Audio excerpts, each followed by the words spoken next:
Hello and welcome to Colonization Remediation. We have a very simple program that is designed to give you maximum success today. You're going to watch a little video, and in the top left corner of the video screen there's going to be numbers. You are going to use those numbers to correspond to your handy-dandy worksheet that goes with it. Now, that's the worksheet with all the blanks. What you're going to do is watch as words come in and listen as I explain them, and you are going to look for the red word. You will write in the red word in the blank, and you will fill out this entire sheet of paper. When you are done, your teacher may make you make some note cards. You will study those note cards, might make you do some readings. You will do those readings. You will study hard and be ready for round 2, because this is colonization test round 2, and this time it's personal.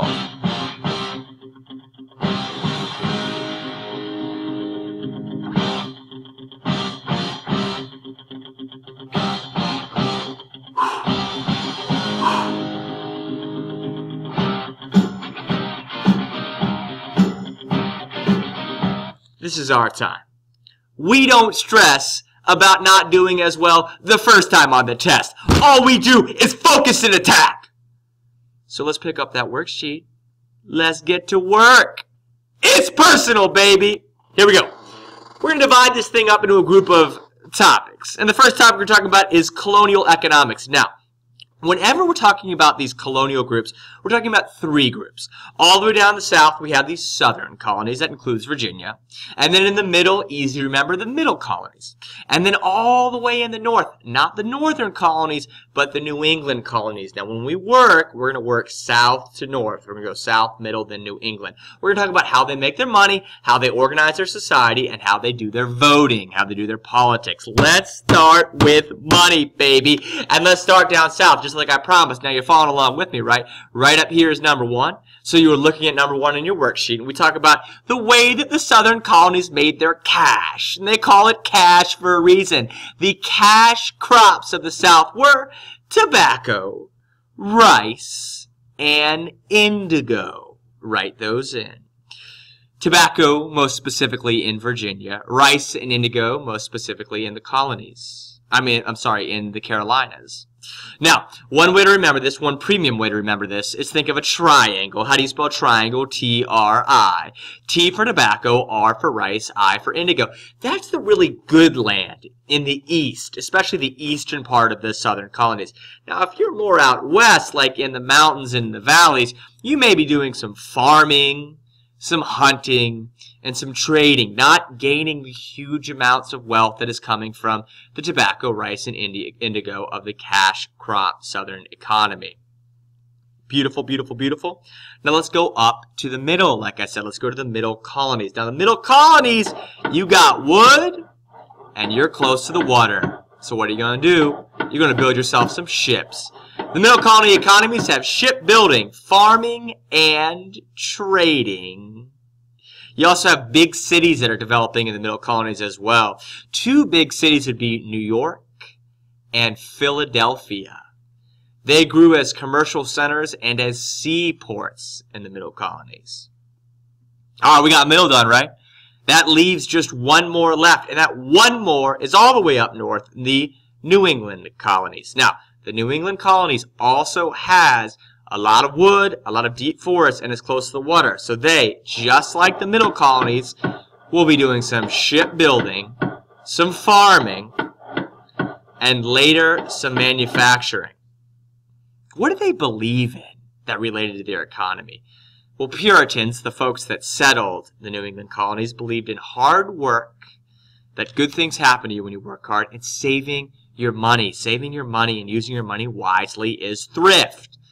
That's New England colony beliefs. Now, there were 2 beliefs that applied to all 3 colonial groups, and those are the belief that you have private ownership of property, that it's not the Native Americans' land, it's not the king's land, it's my land. I came over here, and now I make a claim to it. And not only that, but I will be happy to make money off of my land, and that is called free enterprise. All colonial groups strongly held these 2 beliefs. Now, I remember when I was in high school, and I used to always tell my teacher, I'd say, Why didn't they all do the same thing? Like, if you make so much money growing cash crops, then why didn't folks in Massachusetts grow cash crops? And then I would eventually learn the difference. There is a difference between colonial economic activities. What is the difference? Why do they do different things? Because of differences in geography. Thinking about a rap song, history rap, would go something like this. Geography is the key to the economy.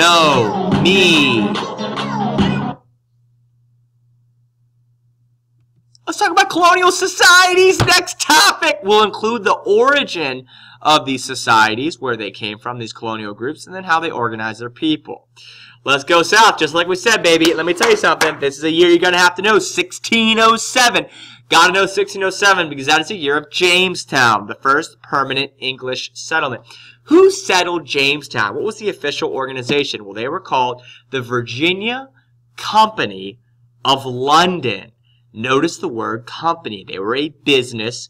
Jamestown was founded as a business venture. At first, they wanted to grow gold, but eventually they grew, or find gold. Eventually, they grew that cash crop of Virginia. And of course, that cash crop of Virginia is tobacco. Southern colonies were all about one thing: cash. Dollar bills.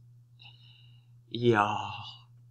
The southern colonies were formed for folks who were seeking economic opportunities. That's why you came down south. Speaking of people who want to make money, if you were a friend of the king, you got yourself a name. Friend of the king were called Cavaliers. They grew cash crops on plantations in eastern Virginia. The best land was in eastern Virginia. If you were a Cavalier, that means you were a friend of the king. And the king gave you large land grants. You say, give me that good land, king. I want the good land in the east. I want to be close to water. I want big fields. The non-premium land was in western Virginia, and that is where poor English immigrants settled in western Virginia. Cool, great, awesome. So how did the society develop? What was it based off of? Well, number one, the family you came from. Family standing was incredibly important. Now think about it this way.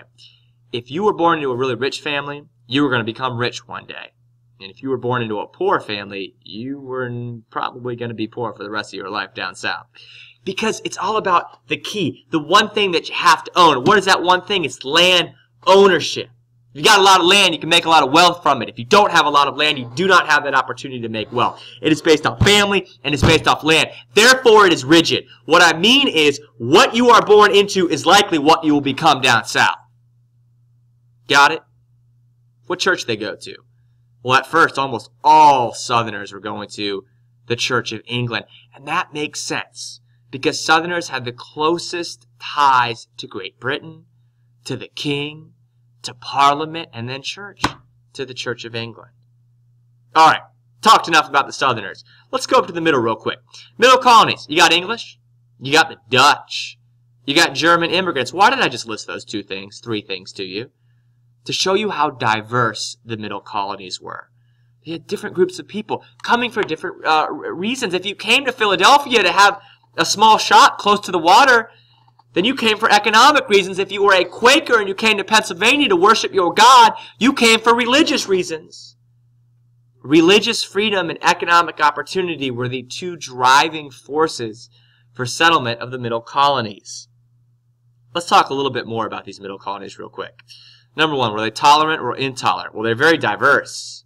That's part of the reason they were very tolerant. Religious tolerance was in play in the middle colonies.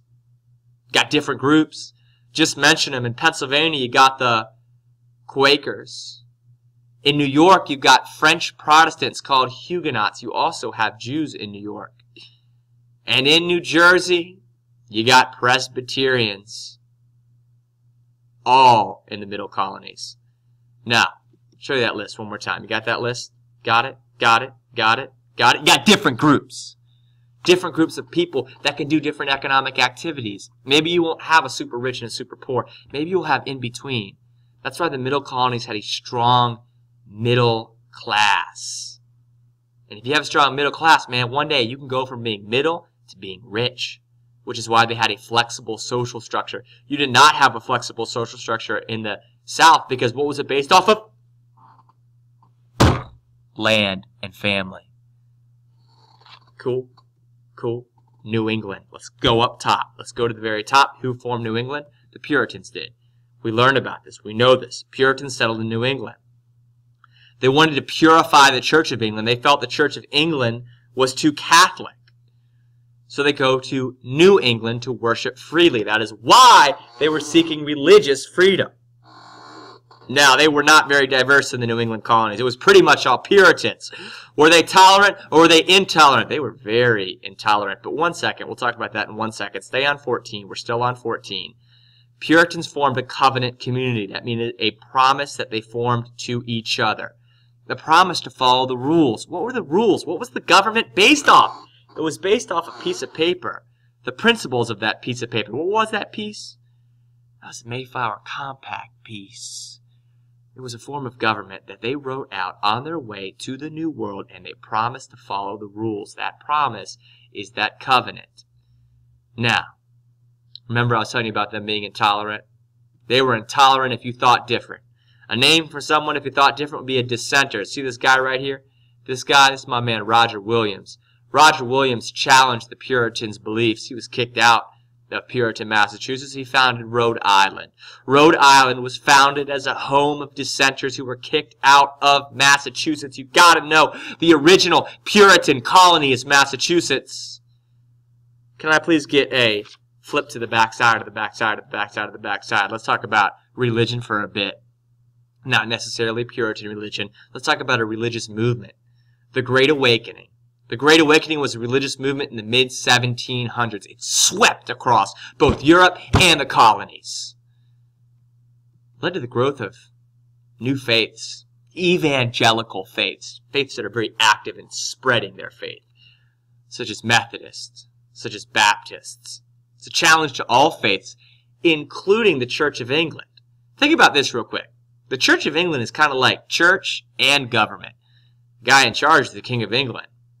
So if you challenge it with a new idea, what the Great Awakening was, you're challenging government and religion, which is why, number 18, the Great Awakening was a challenge to the religious and governmental authority.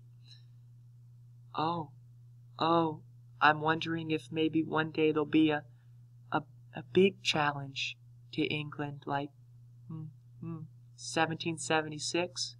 Of course there will. That's why the Great Awakening laid the social foundation for the American Revolution. This idea of challenge. 3 topics to go. Let's roll. Let's talk about colonial politics real quick. Let's go down south. Did they have a form of democracy down south? Of course they did. They modeled themselves after Great Britain because, like we said, the southern colonies maintained strong ties to Great Britain. If you owned a plantation, you were a planter. Planters played leading roles in representative colonial legislatures. If you were a planter, you ran the, not direct democracy, but the indirect democracy because people elected you to represent them. What about the middle colonies? No, I'm sorry, what about Virginia? What was Virginia's colonial assembly called? It was called the House of Burgesses. The House of Burgesses is the first elected assembly in the New World. It is known today as the General Assembly. It's still around today. And it was really rocking and rolling. It founded in 1619, really going by the 1640s. What about the middle colonies? Did they have any kind of democracy? Of course they did. They had many of the democratic principles of Englishmen. Just like in England, there's representative government. You got it in the middle colonies too. It seems that we have not talked about our friends all the way up north, the New England colonies. What did they have? Well, they had something different, something unique. They had town meetings.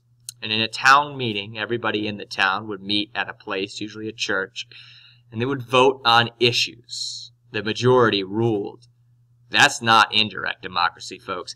That is direct democracy, and that is like how it was done in Athens back in the Greek city-state days. It is Athenian direct democracy was in place in the New England colonies. Cool. Got our politics. Let's talk about Native American interactions because, of course, people were living in this land that we now call the United States well before the Old World got there.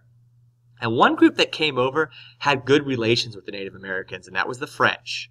Because of less settlers, the French had friendly relations. You know, their job, their industry, their economy was based off the fur trade. You don't need a lot of people to run fur traps. So the French did not send many settlers, therefore they had better relations with the Native Americans. I'll tell you who did send a lot. That'd be the English and the Spanish. They fought with the Native Americans all the time. And the issue that they were always fighting over was land. Those fights is not what killed all the Native Americans or lots of Native Americans. Instead it was disease, specifically smallpox. Native Americans died in large part due to disease. A tragic affected the Columbian Exchange. Speaking of tragedies, let's talk lastly about slavery in America. Now here's the thing. If you gotta get a lot of work done, you want cheap labor. You want someone to work and it not be very expensive. And the initial way to do that was through indentured servitude. Hire an indentured servant. You get them for 7 years to work on your plantation. You just got to pay for passage to the new world. You've got to pay for the expense of that journey to the new world. But in 7 years, you don't have that indentured servant anymore. You see, that's why initially, 26, cheap labor was met by indentured servants, like we said. This changed, though. This changed as folks realized that eventually you could turn to Africans, enslaved Africans, to meet these plantation needs because it's not every 7 years, it's permanent. And that's exactly what happened. You know, first, many Africans worked as indentured servants. They earned their freedom, but that changed. It changed soon. Africans were forced to go to the southern colonies primarily because that's where the slave labor was desired. This journey was called the Middle Passage. That is the trip from Africa to the New World. If you came to Virginia, which cash crop were you always working on? Tobacco. We talked about TRI, tobacco, rice, indigo. The one in Virginia is tobacco. Slaves in Virginia provided work on tobacco plantations. And my friends, this sheet is done. We got all the knowledge that you need to be so successful on round 2. But make those note cards. Study those note cards. Dive into the material. And if you do that, you're going to be staring down that retest. And you're going to say, hey, round 2, this time, it's personal!